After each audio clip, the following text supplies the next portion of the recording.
October 1942, Detroit, Michigan, 16 months after Pearl Harbor and 3 months before the crucial Allied victory at Stalingrad would mark the beginning of Germany's long retreat toward inevitable defeat. Dr. Samuel Morrison stood in the metallurgical laboratory of the Watertown Arsenal outside Boston, watching molybdenum-free steel samples crack under testing procedures that simulated the impact of German armor-piercing shells, samples that represented the future of American tank production if the War Production Board's recent directive eliminating molybdenum from tank armor specifications remained in effect. The 48-year-old metallurgist had spent 2 decades working in the steel industry before being recruited by the Army Ordnance Department in early 1941 to help solve the complex metallurgical challenges that armored vehicle production presented, challenges that had become exponentially more complicated as American industry struggled to transform from peacetime manufacturing to the unprecedented demands of total war against enemies whose metallurgical expertise exceeded anything American engineers had encountered or anticipated. Morrison examined the fractured steel samples with the practiced eye of someone who understood that the microscopic crystal structures visible under his laboratory microscope translated directly into whether American tank crews would survive combat encounters with German Panzers, whose superior armor and weaponry had already demonstrated the deadly consequences of metallurgical inferiority on battlefields across North Africa, where American M3 Lee and early M4 Sherman tanks were being systematically destroyed by German guns that could penetrate American armor at ranges where American return fire proved ineffective. The War Production Board's directive to eliminate molybdenum from tank armor had emerged from desperate calculations about strategic material availability, recognition that American industry's voracious appetite for this critical alloying element exceeded domestic production, and that the primary foreign sources in Chile and China faced supply disruptions that threatened to create bottlenecks in tank production precisely when military planners demanded exponential increases in armored vehicle output to support the massive campaigns planned for North Africa, Italy, and eventually the invasion of Western Europe. Molybdenum had been the secret ingredient that gave American homogeneous armor its superior properties, the element that allowed steel to achieve the paradoxical combination of extreme hardness necessary to resist penetration while maintaining sufficient ductility to absorb impact energy without catastrophic brittle fracture that could send deadly sparling fragments ricocheting through tank interiors to kill or maim crews even when shells failed to completely penetrate. Morrison understood the bureaucratic logic behind the molybdenum ban, recognized that War Production Board officials faced impossible choices about allocating scarce materials across competing military programs, acknowledged that concentrating limited molybdenum supplies in artillery barrels and aircraft engine components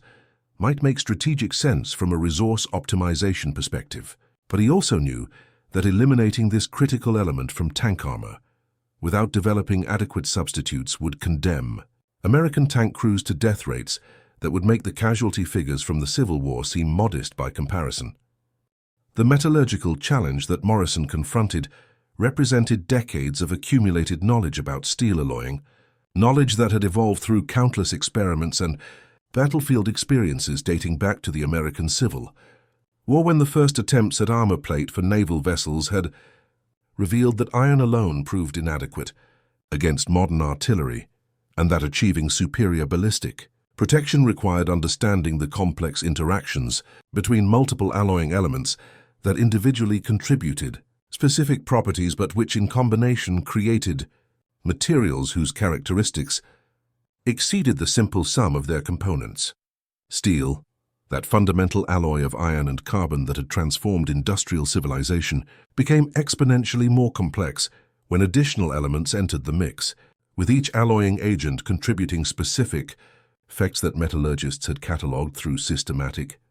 testing, but which still retained mysteries that frustrated attempts to predict. Performance based solely on chemical composition without extensive physical testing under conditions that approximated actual combat. Nickel increased hardenability and toughness, while improving low-temperature properties that prevented brittle failure in the extreme cold of European or Russian winters where temperatures could reach levels that caused inferior steels to shatter. Like glass when struck by projectiles, chromium dramatically increased hardness and corrosion resistance, but could create excessive brittleness near welds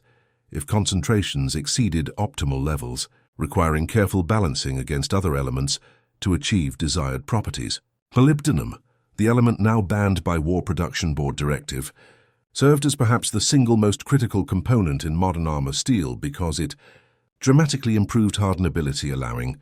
thicker armor sections to develop consistent properties throughout their thickness rather than achieving proper hardness only in thin surface layers while remaining soft and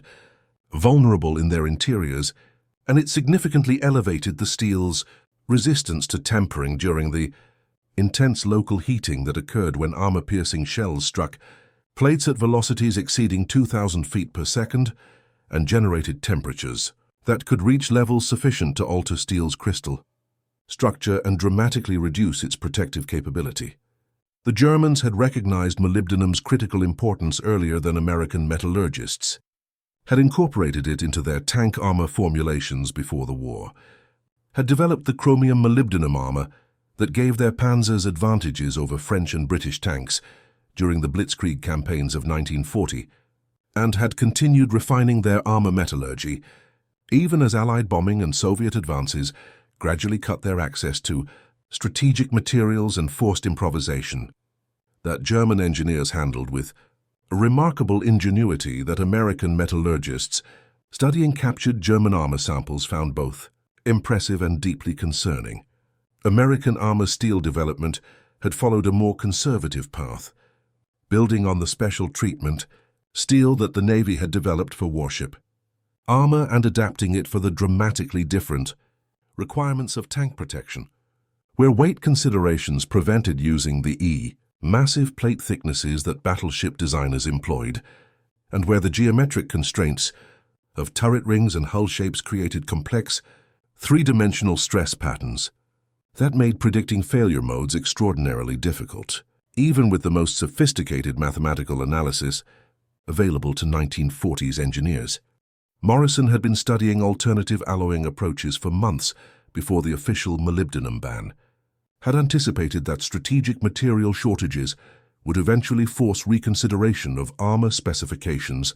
that depended on elements whose supply could not be guaranteed, and had already conducted preliminary experiments with modified formulations that attempted to compensate for reduced or eliminated molybdenum through increased concentrations of other elements or through novel combinations that might achieve similar protective properties through different metallurgical mechanisms. His laboratory notebooks contained hundreds of compositions tested under various heat treatment regimes, each entry representing days or weeks of work preparing samples, conducting mechanical tests that measured tensile strength and hardness and ductility, performing ballistic trials that involved firing actual armor-piercing projectiles at test plates under controlled conditions that allowed careful measurement of penetration depths and failure modes, analyzing the microstructure of failed samples under microscopes that revealed the grain boundaries and phase distributions that determined whether steel would resist penetration or fail catastrophically. The challenge Morrison faced involved not simply finding any steel composition that could stop German shells, because numerous high-hardness steels could achieve adequate penetration resistance if hardness alone were the criterion, but rather discovering a formulation that maintained the critical balance between hardness and toughness that prevented the catastrophic brittle, fracture and spalling that made high-hardness armor often more dangerous to tank crews than softer armor, that at least failed in predictable ways that limited crew casualties. German metallurgists had confronted similar challenges as their access to nickel and molybdenum diminished under the pressures of Allied blockade and Soviet advance, had responded by increasing chromium content and adjusting heat treatment cycles in ways that partially compensated for missing elements. But American intelligence analysts examining captured German tanks noted increasing incidents of armor, failures that suggested German solutions were imperfect, and that late-war German armor frequently exhibited inferior properties compared to earlier production that had benefited from unrestricted access to optimal alloying materials. Morrison understood that American industry possessed advantages that German engineers lacked, including access to manganese and vanadium supplies that remained relatively secure, control over chromium sources through allied relationships, and most critically, the industrial capacity to implement whatever armor formulation proved optimal without the production disruptions and facility destruction that increasingly plagued German tank manufacturing.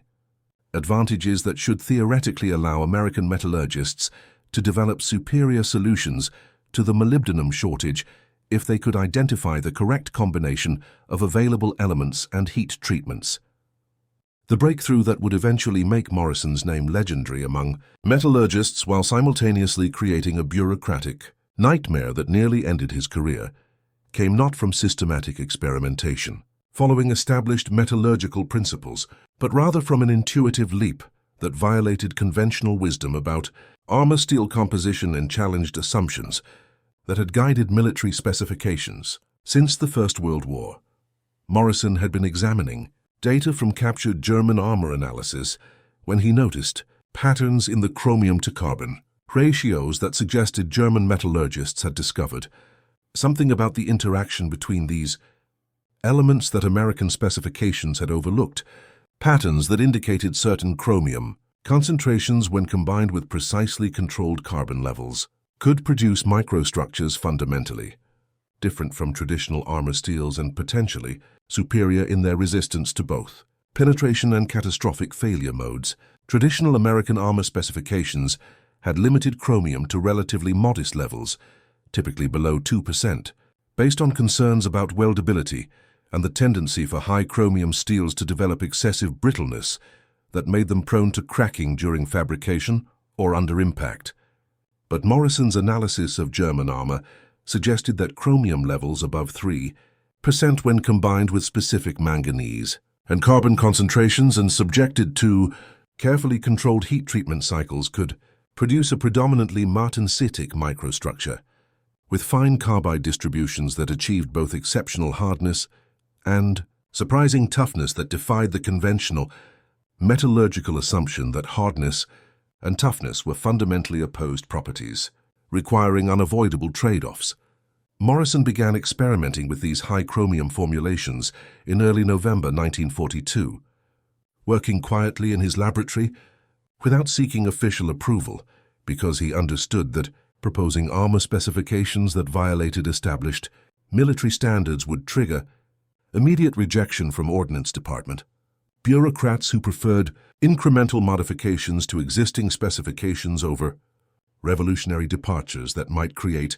production complications or require extensive retesting and requalification procedures that would delay desperately needed tank deliveries. His initial results proved encouraging, but also revealed unexpected challenges, particularly regarding the heat treatment requirements necessary to develop optimal properties in these high chromium steels, requirements that demanded precise temperature control and carefully timed quenching procedures that were far more demanding than the relatively straightforward treatments used for conventional molybdenum-containing armor.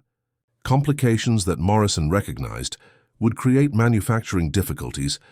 but which he believed could be overcome with proper process development and training,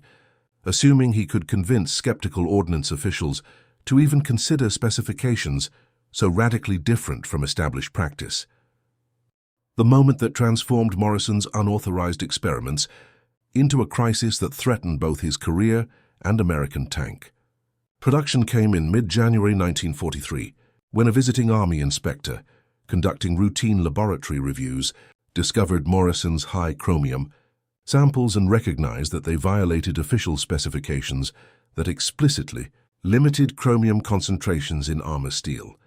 Violations that under wartime regulations could be interpreted as sabotage or at minimum as insubordination that warranted immediate dismissal and possible criminal prosecution, depending on how military legal authorities chose to interpret actions that had consumed government resources for unauthorized research that contradicted official war production board directives. Morrison found himself summoned to Washington within 48 hours, transported under guard like a criminal, despite his 2 years of valuable service to the Ordnance Department, facing a panel of senior military officers and civilian bureaucrats who viewed his experiments as evidence of either incompetence or deliberate obstruction of approved armor development programs. Skeptics who had no interest in hearing Morrison's explanations about German metallurgical practices or his theoretical justifications for high chromium formulations that violated everything these officials believed they understood about armor steel. The interrogation lasted 3 hours, during which Morrison attempted to present his data, showing that high chromium armor could achieve penetration, resistance superior to molybdenum-containing steel while using only readily available alloying elements, tried to explain the microstructural mechanisms that allowed his formulations to avoid the brittleness problems traditionally associated with high chromium steels, argued that with proper heat treatment development, his approach could provide the armor protection American tank crews desperately needed without depending on scarce molybdenum supplies. But his arguments fell on deaf ears as panel members repeatedly interrupted with hostile questions that suggested they had already decided Morrison's fate before the hearing began. The panel chairman, a colonel who had spent his entire career in ordnance procurement and who viewed metallurgical innovation with the suspicious conservatism that characterized military bureaucracy, dismissed Morrison's German armor analysis as potentially fabricated enemy disinformation designed to mislead American metallurgists, rejected his experimental data as too preliminary to justify violating established specifications, and concluded the hearing by informing Morrison that he was suspended pending investigation into whether his actions warranted court-martial for conduct prejudicial to good order and discipline, a suspension that effectively ended Morrison's ability to continue armor research and removed from active service precisely when his expertise might have made the difference between adequate and superior armor protection for the tens of thousands of tanks that American factories would produce over the coming 2 years of increasingly intense combat against German forces whose metallurgical advantages in armor quality remained a persistent source of casualties that official casualty reports carefully obscured from public awareness. Morrison's suspension from active service might have ended his contribution to American armor development permanently, if not for a series of battlefield disasters in North Africa during February and March 1943 that forced even the most conservative ordnance officials to reconsider their assumptions about tank armor adequacy and their dismissal of Morrison's warnings about the consequences of eliminating molybdenum without developing adequate substitutes that could maintain the protective properties American tank crews desperately needed. The Battle of Kasserine Pass in mid-February became a catastrophic demonstration of American armor's vulnerability when German Tiger tanks and 88mm anti-tank guns systematically destroyed Sherman tanks at ranges exceeding 2,000 yards, ranges where American 75mm guns proved completely ineffective against German frontal armor, creating battlefield conditions where American tankers found themselves outmatched by equipment that could kill them before they could even bring their weapons to bear effectively. American tank losses during the Kasserine Pass engagement exceeded 150 vehicles destroyed or disabled within 3 days of fighting. Losses that represented not just material waste but also the death or maiming of hundreds of crew members whose survival had depended on armor, protection that proved inadequate when confronted by German metallurgical advantages that American intelligence analysts had consistently underestimated throughout 1942, despite mounting evidence from British and Soviet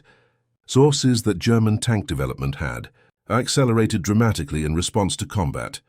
Experience on the Eastern Front, where Soviet T-34s had forced wholesale redesign of German tank doctrine and specifications. The reports from Tunisia reached Washington within days and created immediate crisis atmosphere in the Ordnance Department as senior officials who had dismissed Morrison's concerns about armor inadequacy now confronted irrefutable evidence that American tanks were being destroyed in numbers that threatened to undermine the entire North African campaign and which suggested that unless armor protection improved dramatically, the planned invasions of Sicily and Italy would face unacceptable casualty rates that might force strategic reconsideration of the entire Mediterranean theater strategy. The Secretary of War personally intervened in Morrison's suspension, ordering his immediate reinstatement and directing that his high chromium armor formulations receive priority testing regardless of their departure from established specifications. Recognition that battlefield realities took precedence over bureaucratic conservatism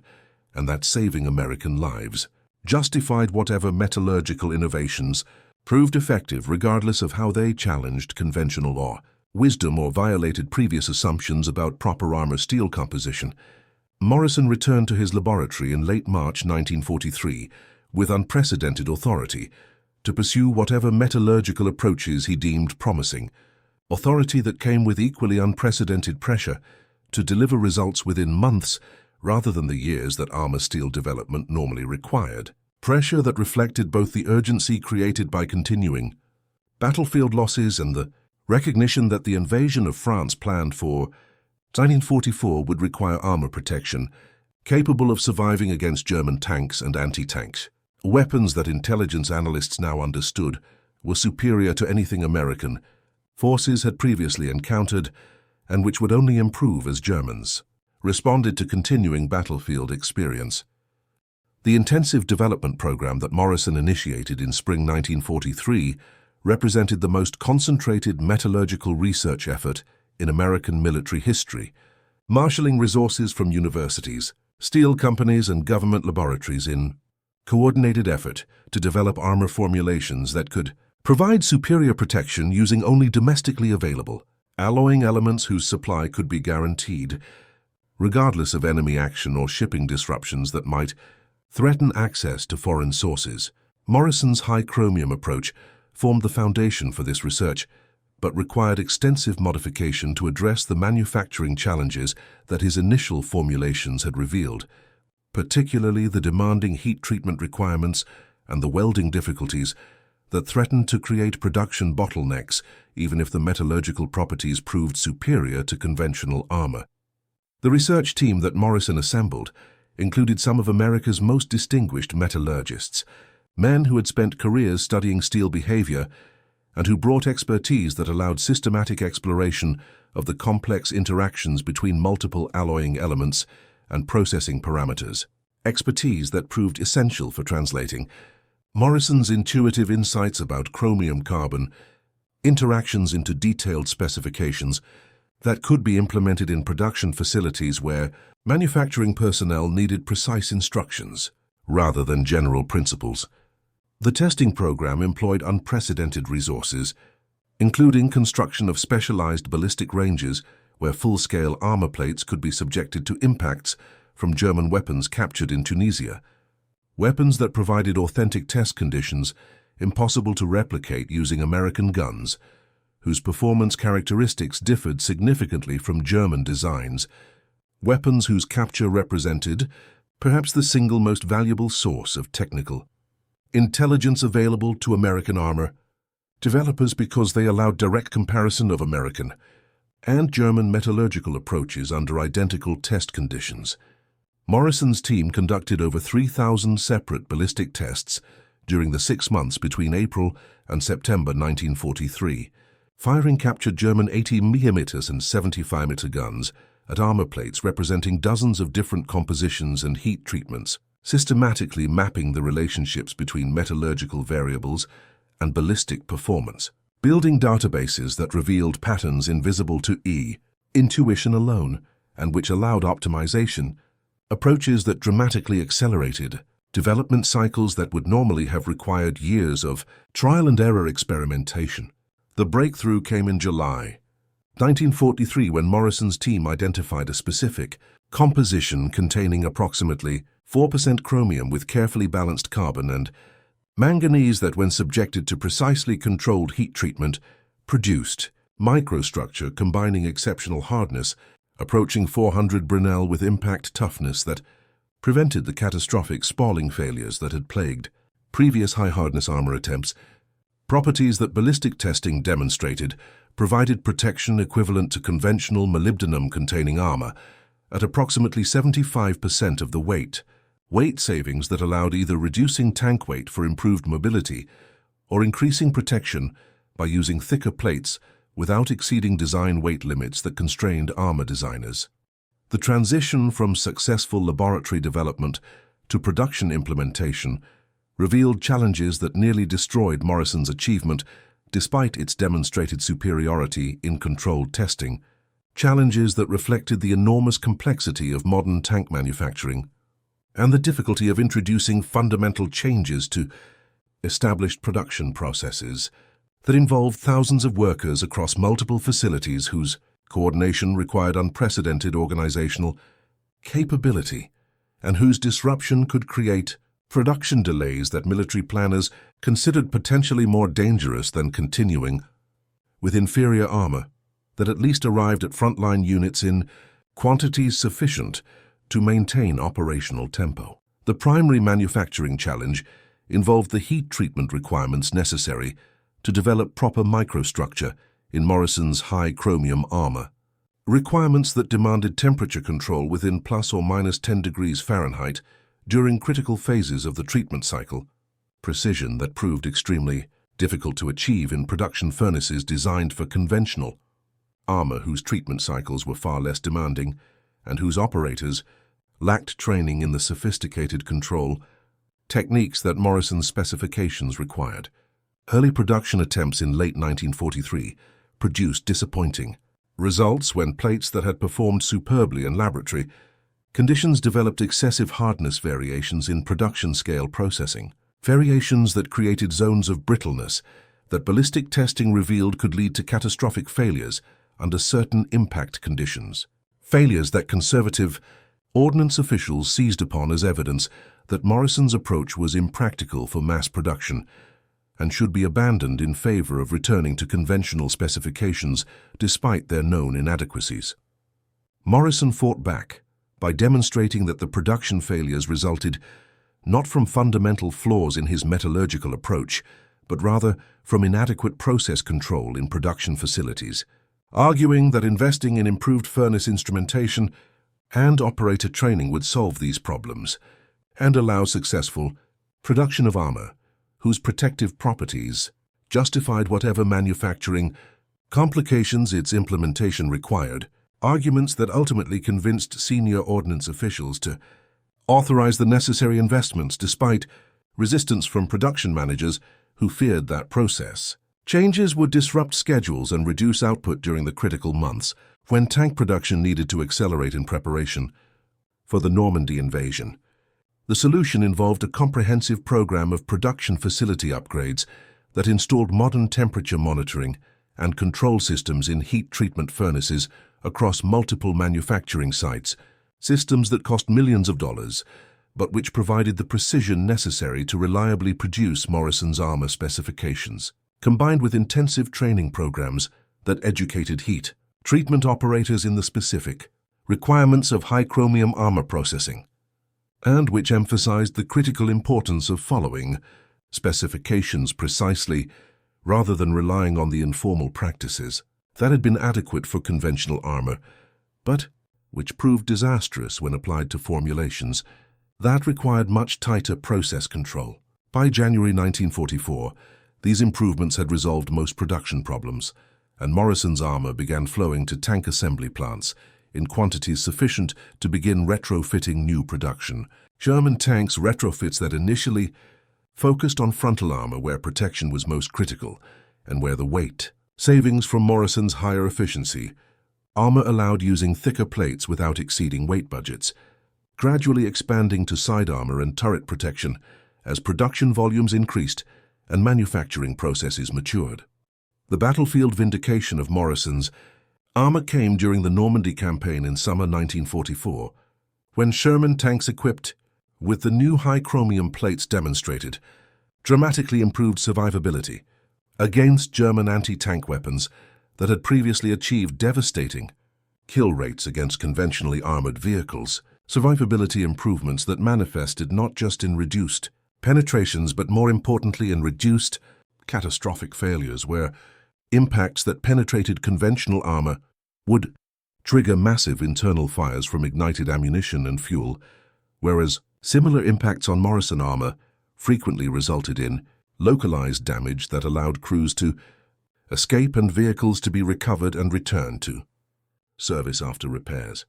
Battlefield reports from Normandy began arriving at Ordnance Department headquarters in late June 1944, carrying accounts from tank commanders who described surviving multiple impacts from German guns that should have been lethal based on previous combat experience. Accounts that initially seemed too optimistic to be credible until systematic analysis of damaged vehicles recovered from battlefields confirmed that Morrison's armor was indeed performing substantially better than its predecessors, and that tanks equipped with the new specifications were experiencing combat loss rates approximately 40% lower than conventionally armored vehicles engaged in similar tactical situations. The data became increasingly compelling as the Normandy campaign progressed through July and August, with statistical analysis revealing patterns that could not be attributed to chance or to tactical differences, but which clearly demonstrated that metallurgical improvements were translating directly into saved lives and preserved combat capability, patterns that vindicated Morrison's controversial approach and silenced the critics who had nearly ended his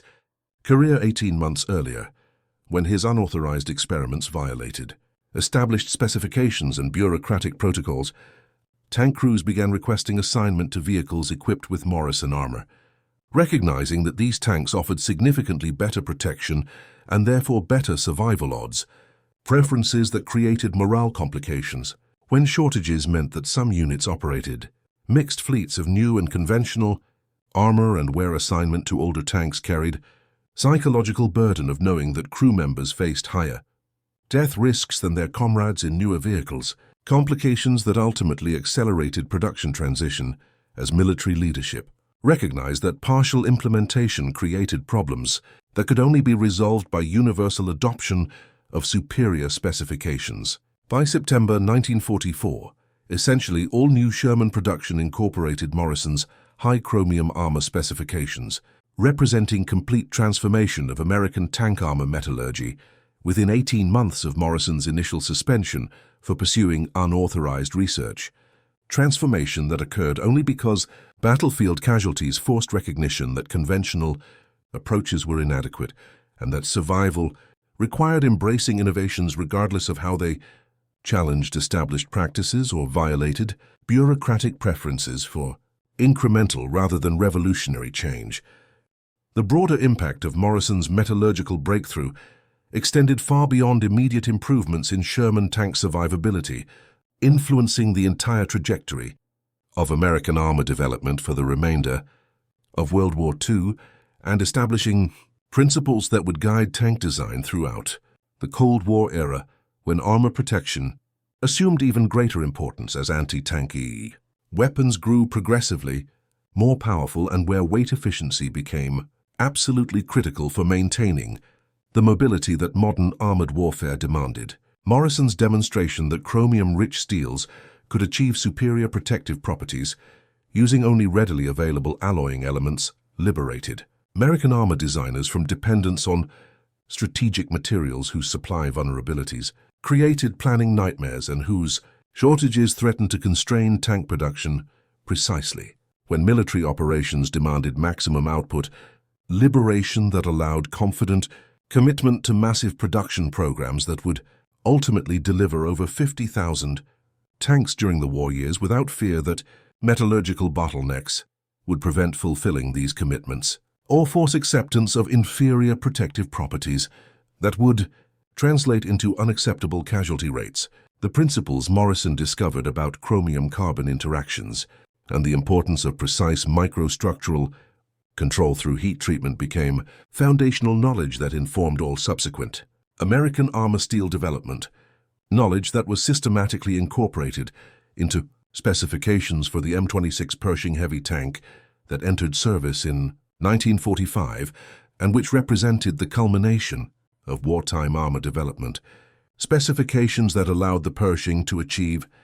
protection levels previously impossible without prohibitive weight penalties, and which gave American tankers for the first time a vehicle that could meet German heavy tanks on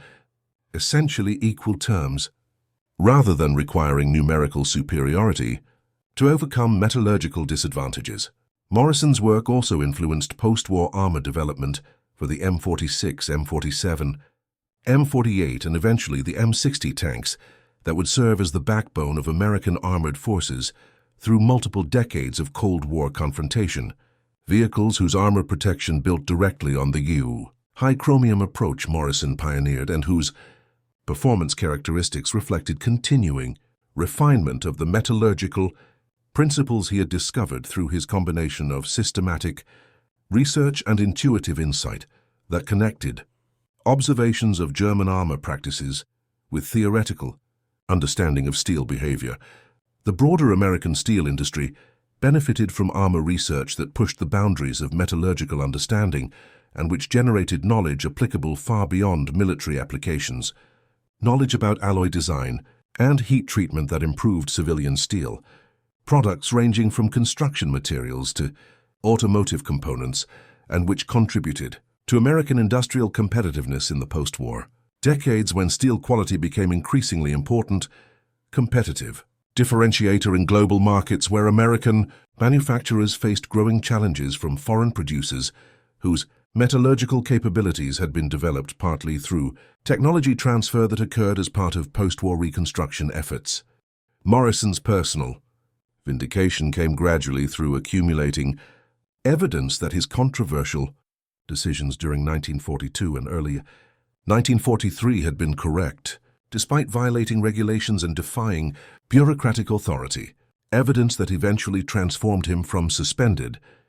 engineer facing potential court-martial into recognized expert whose opinions carried weight in technical discussions and whose advice was sought by the most senior military officials responsible for armor procurement and development. The Distinguished Service Medal he received in 1945 represented official recognition that his contributions had been essential to American success in armored warfare, and that his willingness to challenge established practices when battlefield evidence suggested they were inadequate exemplified the kind of intellectual courage that distinguished truly innovative engineers from competent technicians who merely followed established procedures without questioning whether those procedures remained valid as circumstances evolved. Morrison returned to civilian life in 1946 as a celebrated figure in metallurgical circles,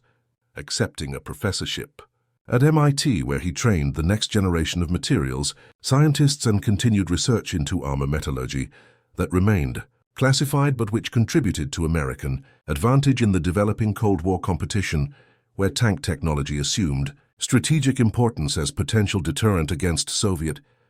numerical superiority in armored forces that threatened to overwhelm Western European defenses if conventional conflict erupted. His lectures at MIT became legendary for combining rigorous scientific analysis with vivid accounts of the bureaucratic battles and battlefield pressures that had shaped wartime armor development,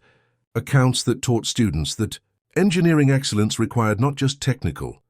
competence but also courage to advocate for correct solutions, even when those solutions violated conventional wisdom and threatened to provoke hostile responses from authorities who preferred comfortable orthodoxies to uncomfortable truths. Morrison lived until 1987, long enough to witness the introduction of composite armor, technologies in the M1 Abrams tank that represented fundamental departure from the steel-based approaches that had dominated armor design since tanks were first introduced, technologies whose development built on foundational understanding of material behavior that Morrison's generation had established, and which demonstrated that armor protection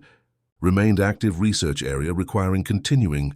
innovation as weapons evolved and as new materials became available that offered properties impossible to achieve with even the most sophisticated steel metallurgy. In interviews during his final years, Morrison consistently emphasized that his wartime contributions had been possible only because of the collaborative efforts of hundreds of metallurgists and production engineers whose names never appeared in official citations, but whose daily work translating laboratory discoveries into production realities had been absolutely essential to achieving battlefield results that saved thousands of American lives, emphasizing that the myth of the lone genius transforming technology through individual brilliance obscured the reality that modern engineering required teams whose members brought diverse expertise and whose coordination demanded organizational capabilities as sophisticated as the technical knowledge that informed their metallurgical decisions, emphasizing that his primary contribution had been recognizing possibilities that German metallurgists had already demonstrated and having the courage to pursue those possibilities despite opposition from authorities who preferred safe conventional approaches over risky innovations whose implementation might create complications that bureaucracies naturally sought to avoid. The story of Morrison's band alloy ultimately reveals essential truths about innovation in large bureaucratic organizations, about the tension between established procedures designed to ensure reliability and predictability, and the need for revolutionary changes when circumstances demonstrate that incremental improvements prove inadequate, about the courage required to challenge authority when conscience and evidence suggest that official policies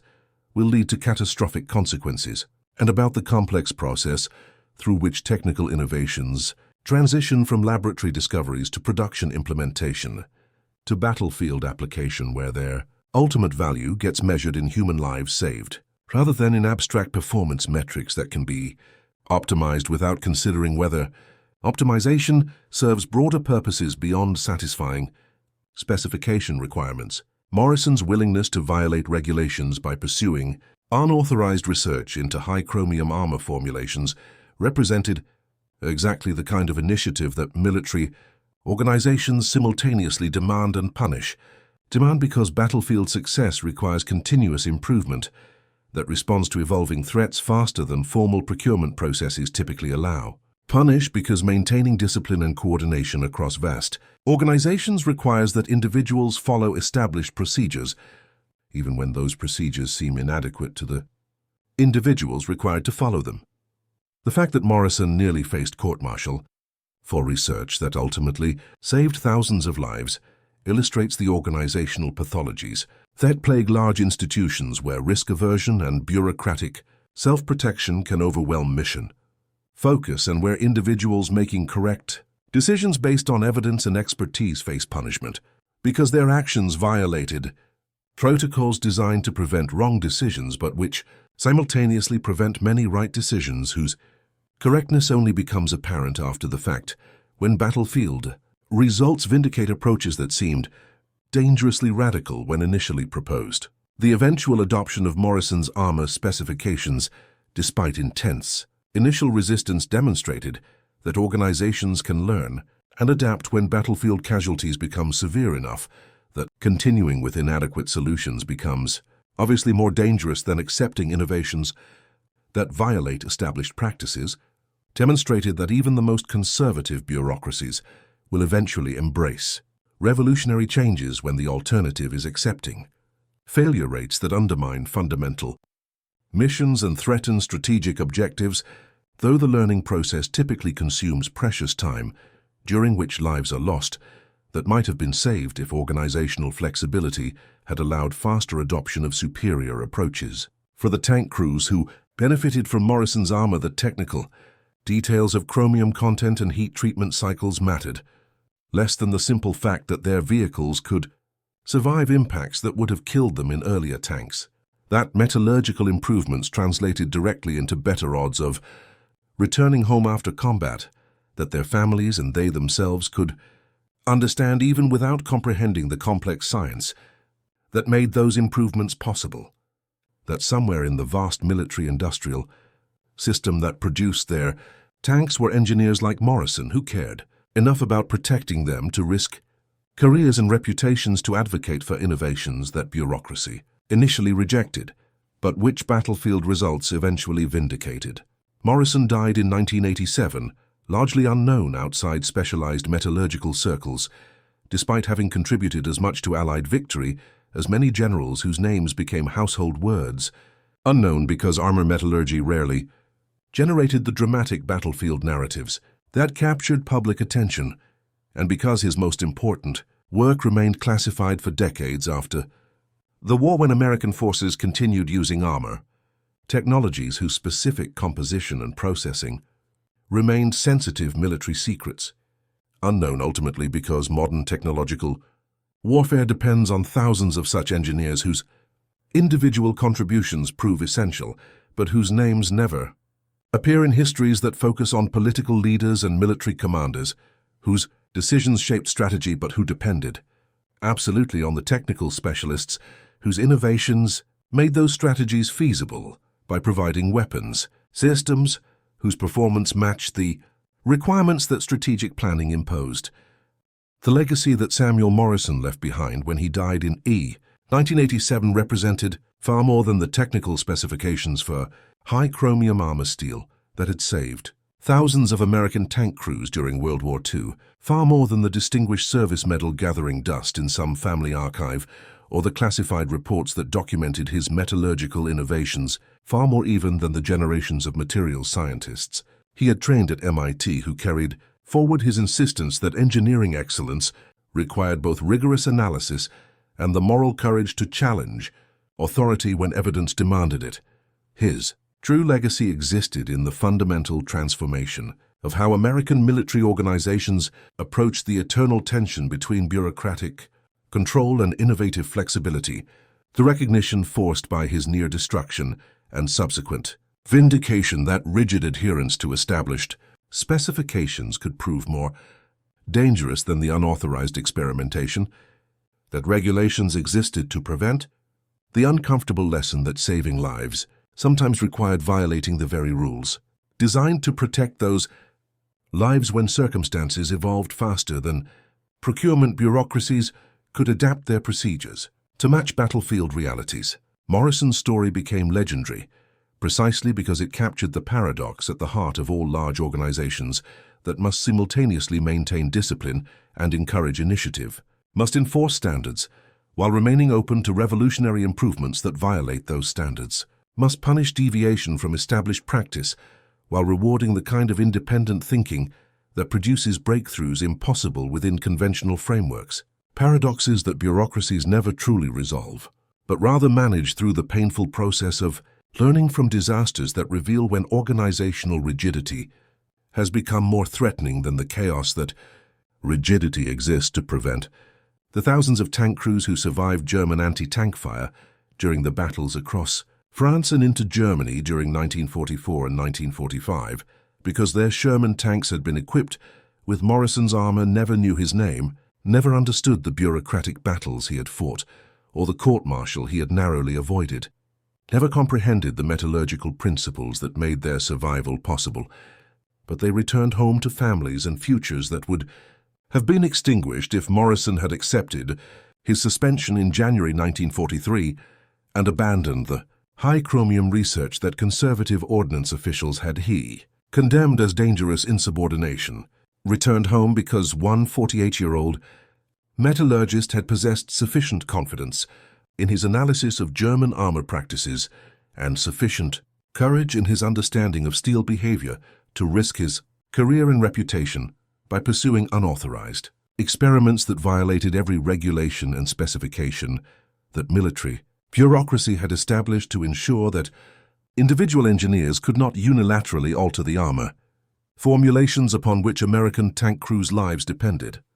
The irony that Morrison faced potential court-martial for the same research that would later earn him the Distinguished Service Medal reveals the fundamental arbitrariness in how organizations distinguish between catastrophic insubordination and heroic initiative, distinctions that often depend less on the intrinsic merit of decisions than on whether battlefield outcomes vindicate or condemn the judgment of individuals who chose to act on their convictions despite lacking official authorization, arbitrariness that should humble anyone tempted to believe that bureaucratic procedures reliably identify correct approaches and prevent wrong ones when the truth is that procedures merely codify previous learning